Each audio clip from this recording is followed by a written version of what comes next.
बुझाते नहीं कि हमार लड़की चल जाए तो हम कैसे रह गई है। सोचा तो नहीं था हमार धड़कन बढ़ जाता। कनिया ए बड़को। हाँ मम्मी जी। सुना हो बाप हो बाप, हमारे एगो उहे बेटी के दम विदाई करब। कब बेटू जी? कनी ही बताव। अरे हम जाओ का काला कसरवा थी बुचिया के थरिया में धइलू हो गड़िया में धरे खातिर। सब धर के थी कहनी है बबू जी के सब धरवा दी ले जाके गड़िया में। अब कहनी कि खोइछवा भर के कहवा रखनी है उनकरा वाला। ओ इथी ना जवन ओकर बउए बिनले भी हमें कमरिया में बांधे वाला में वही में डाल देले बानी।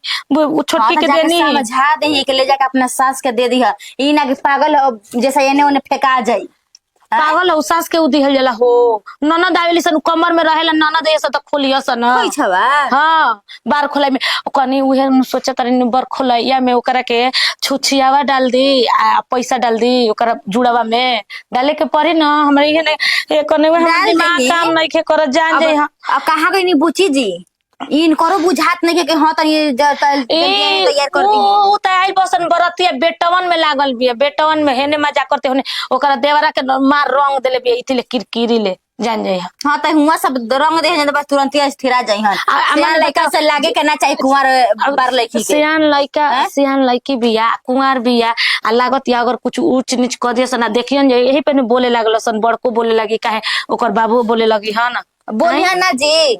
एकरा पर समझाई नहीं छोटा पेड़ के को बोलनी त कहत या रोज रोज करे जतनी रोज रोज बोले जतनी हित न त बन मजाक हुआ बड़न त मजाक ना करे। अजी सब छोड़ी हटाई कहत नहीं कि जोन मौसी जी लइले रहनी कन्या दानवा देवे खातिर औ सड़िया उ सब दैया तो दे दी ना सब कोई करके। उ त झापे में रखम ना आपन के जोन किनल का बउए नु आने त पे के आइल बउए उ कुल रखाई आ उ कुल झापे में डला जाई। ए मम्मी जी तो हम त कहम ना कि ओकरा में से औरी रख देवे के। मान ली कि लइके दोबारा आई हन त काउची दिया दोबारा आई हन कलेवा पे जइहन त ना दिया 5 गो 7 फुगा वाला सड़िया निमन बा त ओकरा के एगो दे दिहा उनकर नेवाता धइले रही बीच के आ ओकर बकासा में डाला जाई। देख नेवता पे सब कोई पे हम यही से कह देले रही मंजुआ ले त नेवता पे जेकर जतना आई न उतना पे नाम लिख लिख के पर्चियों में डालले जाइए त आगे चल के केहू हमरा के कहि ना त हैसन नेवता देले बने हैसन हमरा साड़ी नेवता दिया जाई। बहिनी त कहत है मौसी जी कहत है कि ई साड़ी हमार नहीं के नाम लिखल बा साड़ी पर। अच्छा त नहीं कहत कि हमार साड़ी नहीं खे त बिछवा दे के बुझाता कदम मरे हम बिछवा दे हमरो बुझात ऐसा मत थोड़े ना ये लड़की के बियाह वाले देख लेनी लड़की के हम के करा के कैसे कैसे ओकरा लड़की के बियाह रहे त हम 5 गो लुगा लेके गई रही आई आ उ कगो ले अलग से नेवता एगो अलग से लेके ई कगो लेके आइल बे 2 गो लेके आइल बिया आ ओतने उतान से चितान भइल बिया ना ओकरा पर पारे माने विदाई के बेरा नहीं के होत आवतन बुचिया के तैयार कर देले कहीं जी का पहनाई न ओढ़ाई नी लइका के सब हो गेल दीदी रोवतिया आवतन एकदम पागल है जैसा लइकी है पागल है बड़ी दादा के करा के बुचिया को लहन करा के न करे ज्योति की रोवतिया बेचारा मेरे चुप हो जा दीदी और रो तो फुल मेकअप पे बिगड़ जाई। माई तोरा पारे मने नहीं के बुझत नाम बोलाओ तनी चुप हो जा दीदी पहली बार अब चुप हो जा ठीक नु ढेर ना रोल जाला सबके याद ना त कल ससुरा जाएंगे बस अरे कल दिन ससुरा हम ना रोते देखी हम ना जाए हम ना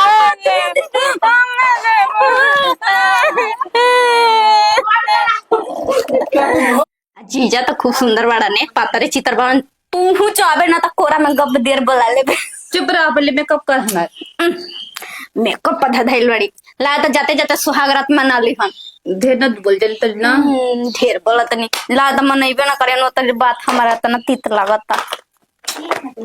ए दीदिया जानता अपन देवरा ले हमर सेटिंग करा दी अभी हम गई भी ना तो तू देवरा के सेटिंग कर लगलिस हमरा के लेके चलिए दीदिया नाई ले कहिए ना माई कहती तोरा के नान है जब सरसेन बाड़े कोनो ध धुली हसन त का करो बात चली है तू तू रबिस तो ना बुझाई हम सुहागरात के बारे में बात बताए ओखिया खोप दा हमार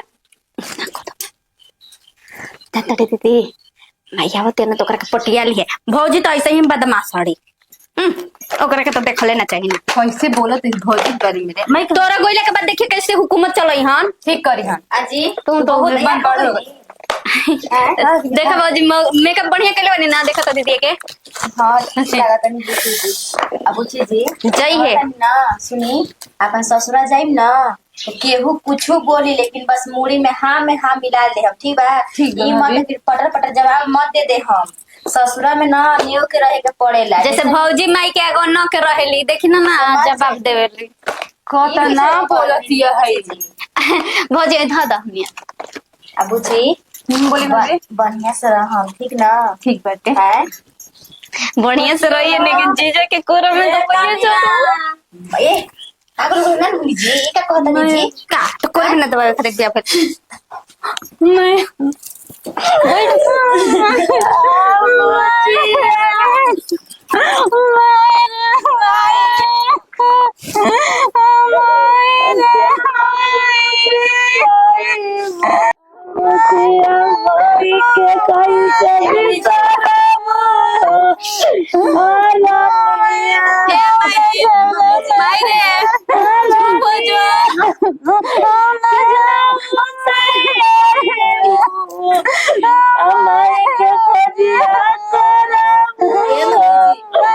देखिए करे खातिर सब तुम्हारी बच्ची ना तरी तुम पागल बनी जी ए दीदी चुप हो जा नहीं क्या तबीयत खराब ना हो जाए जी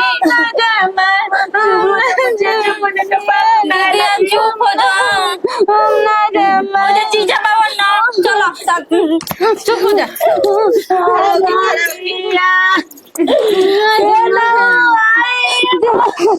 ए बुची माई बुची तबीयत खराब हो जाए जी ए माई सब तुम्हारी बच्ची ना चुप हो जा रे माई तू रोज तो करे जब फट जाला दीदी रे उठ उठ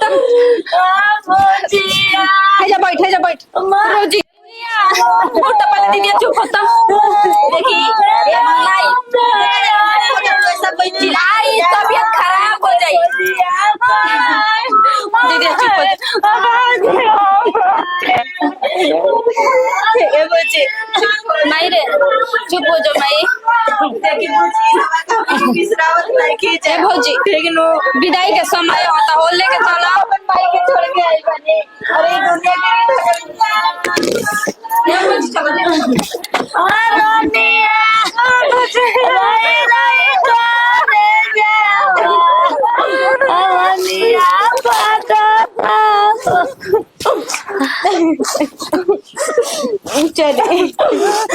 चलो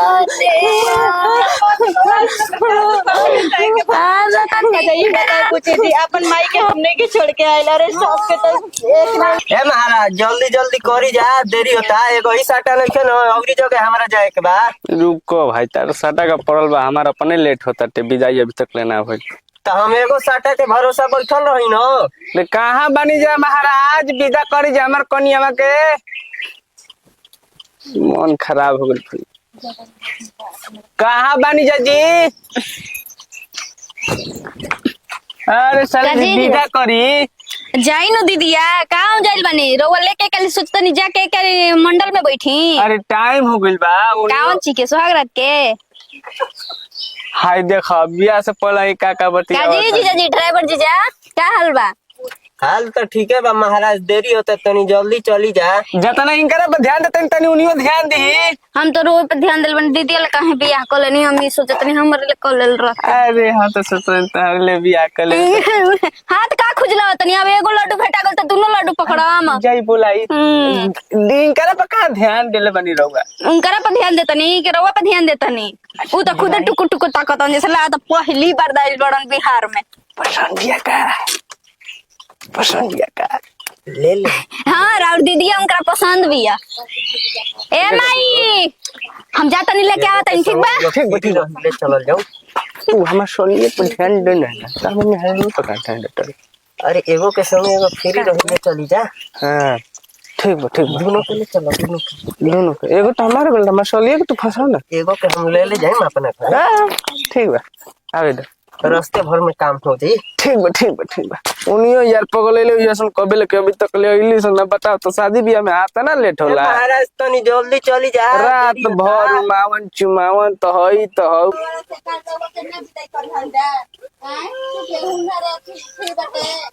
आजी रवा टेंशन मत ली बुची जी अरे रवा के तो हम ही बुलाइए के लेके आ जाए लगले तोरा के विदाई मंगवाए के ठीक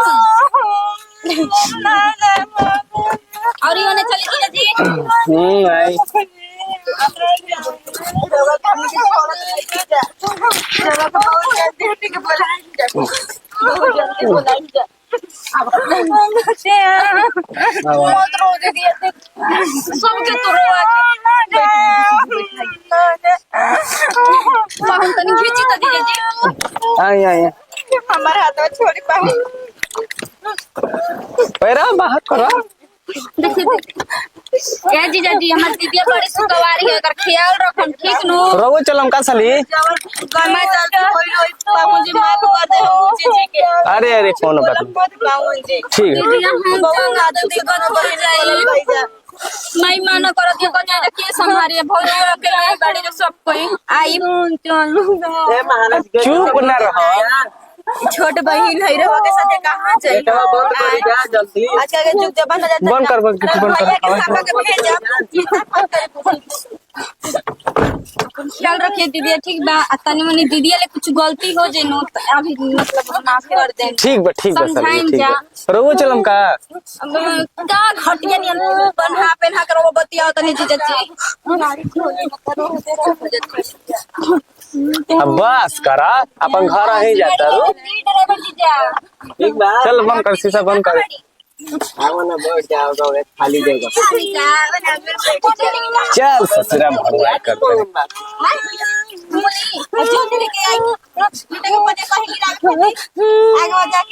चुप हो जाए देखी रवा रो तनी मारा माई रो तनी तबियत खराब हो जाए पूछी जी जब से भी यहाँ पर मम्मी जी घर में बड़ी गाड़ी बढ़ाई चुप हो जाता है खतने तरु अरे भैया मत चुप हो जा अरे हतला काहे खातिर वो तरु तू हम बनी नु अरे काहे के हमरा बीपी बढ़ावत तू अपना रोके चुप हो जा अरे रे चुप हो जा हो बहु रो अरे काहे का टेंशन वो तरु कोरियट बा मेहरारू के तना झकास मिलल बिया हमारा के मिल जाइत नु त मजा आ जाइत। कुछ कहो तनी का ड्राइवर साहब। अरे ना भैया कुछ नहीं की कहत ना मने कुछ आवाज आवत ना ना कुछ ना वो चली बढ़ाई गाड़ी बढ़ाई रुको कोनो जुगाड़ ला काहे खातिर हो तरु कुछ कला का ड्राइवर साहब। ना भैया हम ना कुछ कनी है। अरे चुप हो जाओ रुको कोनो जुगाड़ ला काहे खातिर हो तरु अरे मत रो ए मर दे ये भैया का हो गलो ये मर दे तहार मेहररुआ के कपड़ा फूटल बा और तो पहले खून बहता खून बहुत रे काल हमरा के फसाई का जल्दी भाग जाना तो केस हो जाई केस हो जाई। ओ अरे मर्द हाथ ना खून बहुत हो अरे भैया तो सोई के हमरा के फंसा दी एक गेटवा खोला हो तू भाड़ में जा गेटवा खोला हो भैया कहां है तूने जी ए हम आओ तनी हो एक भैया गेटवा खोला हो थोड़ा बाबा में फेंक दे मोनी है ठीक हो भाई फेंक दिया ए तोर खून बहुत तू हमरा के जेल में जाइबो का अरे बाप रे बाप ए हमरा के मेरा ना चाहिए ए हमरा के तो ना चाहिए हमरा के फसाई का अरे दादा हमरा को धर दिया दिमाग ठीक नहीं करता ताई कहां जाता नहीं जी छोड़ के हम गए ए भैया हम ए छोड़ो मत दे तू भाग जा जी हमको छोड़ दे ए तू हमरा के जेल में फसाई का खून बहुत रे दादा और हमरा के तू ना चाहिए छोड़ अरे बाप रे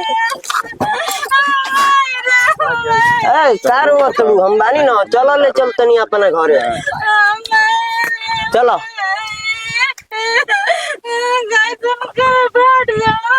वाले बड़ू ना चुप रहबू माथा खराब कइले बड़ू चलो हमारे संगे क्या कहलिया जी चलो हमारे संगे दिमाग खराब बैठे वैसे बियाह में दिमाग का खराब हम तो सारा करियट रहे बैल नियन मला नियन करियर रे के कसरो ओकरा से रहे ठीक ओकर नु से हम बियाह बानी। भइल बा हमार चुप रहो ना तो फेंक दम ठोरा बाबा में जरिए बड़न ढेर बोल हम बताई ढेर हम नहीं की बोलो चलबू तो चले ना तो ठोरा बाबा में फेंक देम कहां न कहां भागने जोड़ माय हो माय जल्दी लेके भागा ना तो ये साला भाग जल्दी भागो भागने जोड़ के और जा मेरे माय